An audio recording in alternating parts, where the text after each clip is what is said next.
Welcome! Today I'm going to do porcelain. I'm going to wheel throw in porcelain.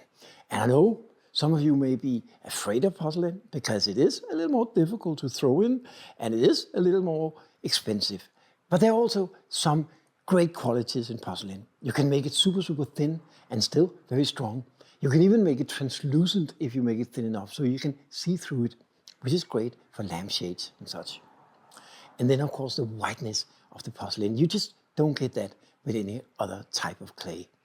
So today I'm gonna throw a couple of bowls and show you how I work with porcelain. So welcome, hope you enjoy it. If you've seen any of my previous videos, you probably noticed that I don't always wedge my clay.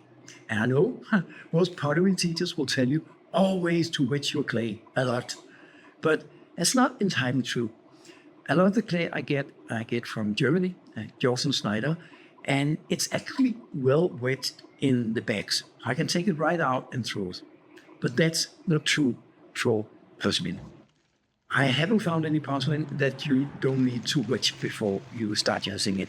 In fact, when you take it out of the bag, it almost seems dead and hard in a way. And you sort of have to wedge it to life. You can slam wedge it, or you can wedge it in different techniques, but you need to sort of awaken the clay before you can use it. It becomes smooth, and of course you also get rid of air bubbles and inconsistencies in the clay. So wedging porcelain is one thing, at least, you need to do. After I wedged the porcelain, it's time to do the throwing. And that's actually not so different from throwing in stoneware. You still need to center it, open it, expand the walls and shape the pot and just basically everything you do. But there is a bit of a difference. You can go in two directions with this. Some potters that work in porcelain work with very little water. And that gives them time when they work with the porcelain. I prefer another technique where I use a lot of water, but I throw a little bit faster. The problem is, if you use a lot of water with porcelain and you throw very slowly, then you're also gonna weaken the clay too much and it will just flop.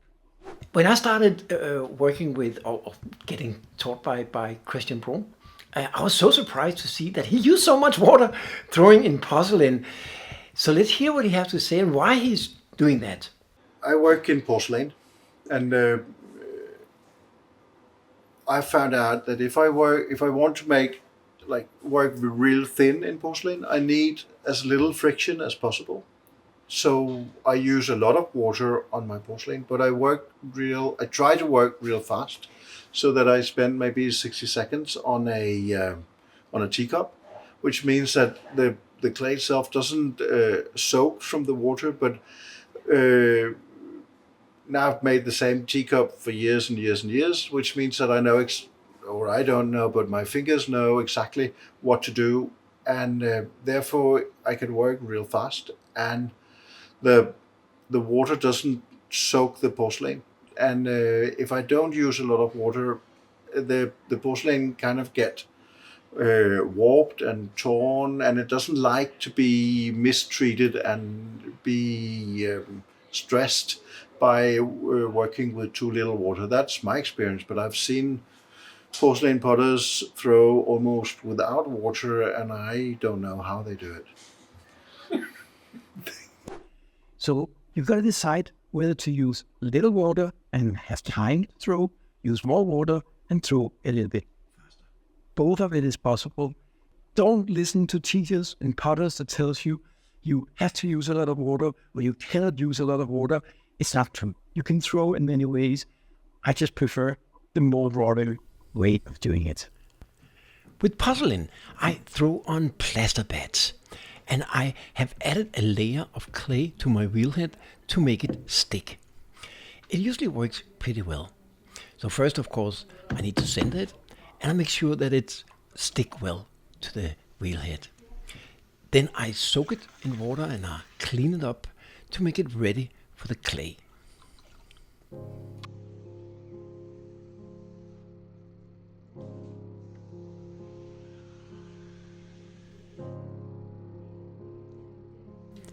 Now I'm ready to throw. And the first thing I do is to make sure that the clay ball is well attached to the bed. And then I do a bit of tap centering. It just helps me prepare for the centering. One of the first things I do when I center is to seal the button so water don't slip under it and may weaken the attachment to the bed. Now, centering is actually one of the few things that's easier with porcelain because it is so soft and plastic. The whole centering process, at least to me, seems a bit easier. But that's the only thing that's easy. Next comes the actual shaping, which is a lot more delicate.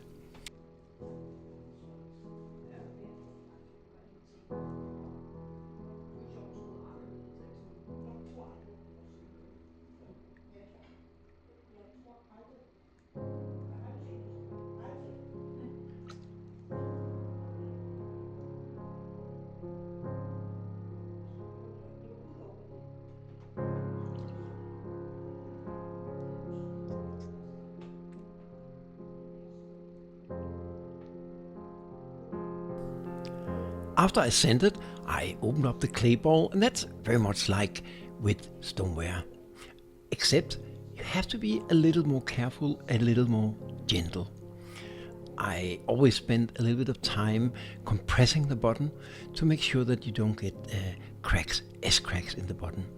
And I do think that with porcelain, I tend to easily get the S-cracks. So you need to be even more careful compressing it really, really well.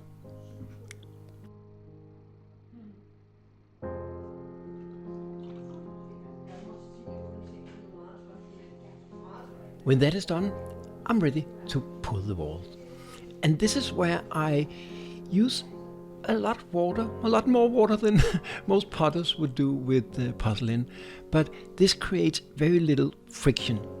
And in my mind, it makes it easier to keep it stable as you're pulling the walls.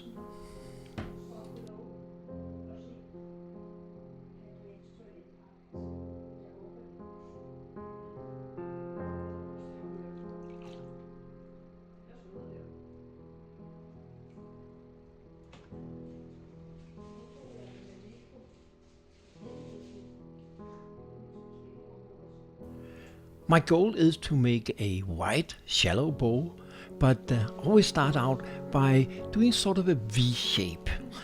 So pulling up the height that I need first, and then I will expand it, make it wider, and then of course it will drop down in the height, but this is the way that I find it most easy. There is of course a million ways to do a bowl. None of them are correct or wrong, but this is how I do it. This is what works for me.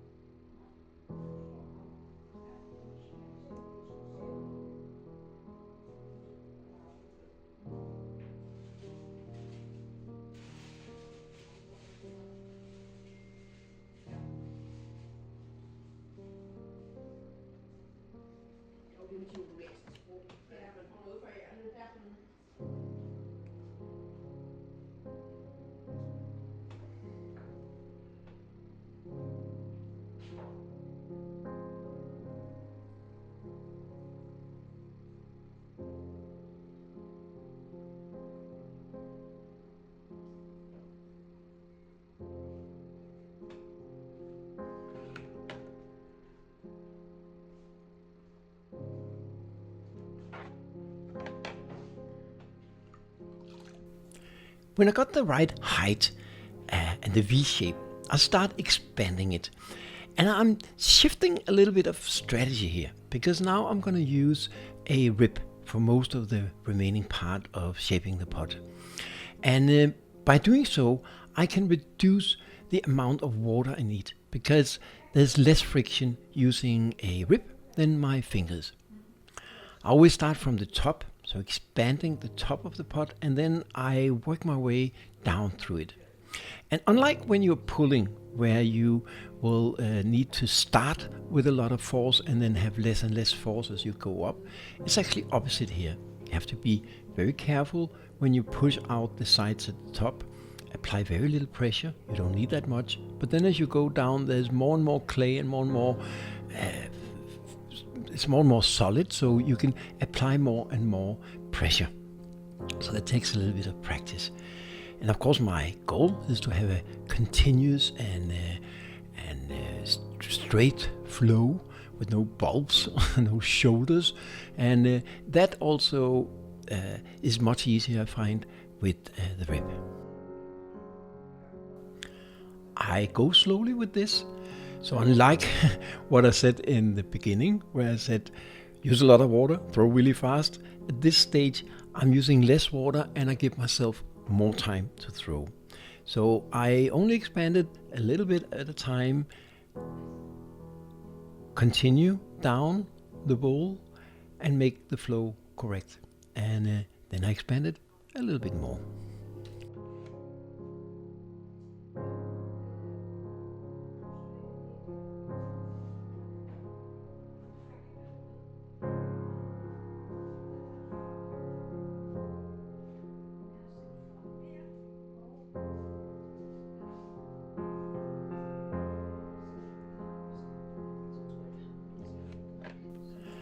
As I go, I keep sucking up or removing the water, because even though I do add very little water at this stage, there tend to be some pooling of water at the bottom, and I don't want it to sit there too long because that will weaken the clay and also increase the risk of S-cracks in the end.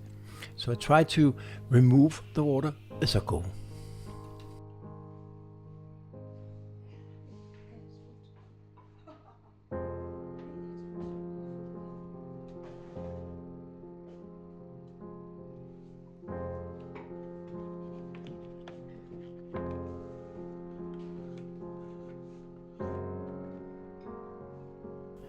At some point, I often switch to using 2 ribs. This is a very good technique for thinning out the bowl and using very little water to do so. But it is also a difficult technique. It took me quite some time to master this at some level. It's very confusing to begin with, but it is definitely worth practicing.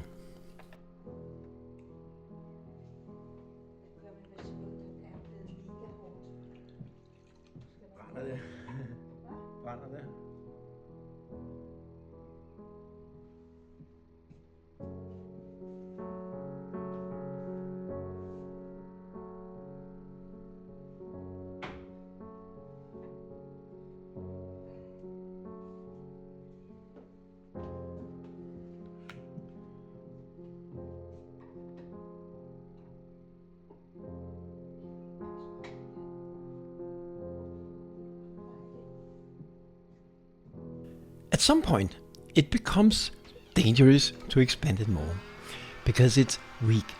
It is very soft, the clay, the porcelain. So very often I use a heat gun to just dry it up a little bit. That will make it more firm, more strong, and then I can expand it more.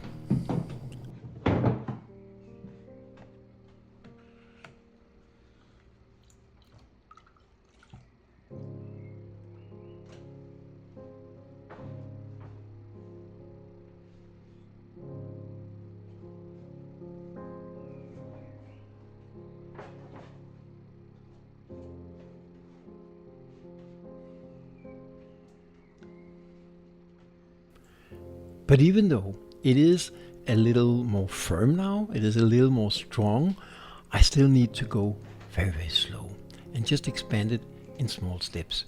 And I always, when I expand the top, make sure that I continue the flow down to the bottom, so I keep that smooth flow throughout the pot.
Now I think I'm done with the shaping, and the last thing that I do is just to make sure that my rim is completely smooth, and I use a little bit of leather for that and just smoothen the rim. I could also do some of this in trimming, but it's nice to have it just perfect at this stage.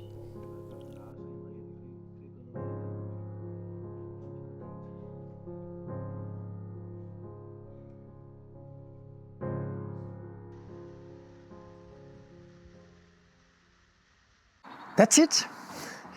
As you see, it's not that difficult. You need to be a little more patient, a little more gentle with the porcelain clay. But if you are, you can actually do something really nice with it. And now it needs to dry. And this is another thing that, at least in my experience with the porcelain that I'm using, it's a Audrey Blackman. It's very nice British porcelain. It needs to dry a little bit slower. So we have these damp boxes that are closed boxes that have some humid in there. There's some water in the bottom of it, so it doesn't dry too fast. And that seems to be good. Now, when it's leather hard, you can trim it if you like, or maybe you did it perfectly and you don't need any trimming. I usually like a little bit of trimming, and this is also something that's a little bit different with porcelain, because if you make it thin, I don't make it super thin, but if you make it, I make it thinner than I do with my stoneware. Then when it's leather hard, it's still a little bit unstable. So turning it around is a little more risky. So again, you need to treat it very gently. But maybe I will get back to you on the trimming of porcelain one of the next days. Anyway, I hope that you enjoyed this little video about wheel throwing with porcelain. And if you did, please subscribe, share, write a comment, and come back again next Sunday at 5 p.m. Central European Time. I'm going to have another video, and until then, I hope you enjoy the summer.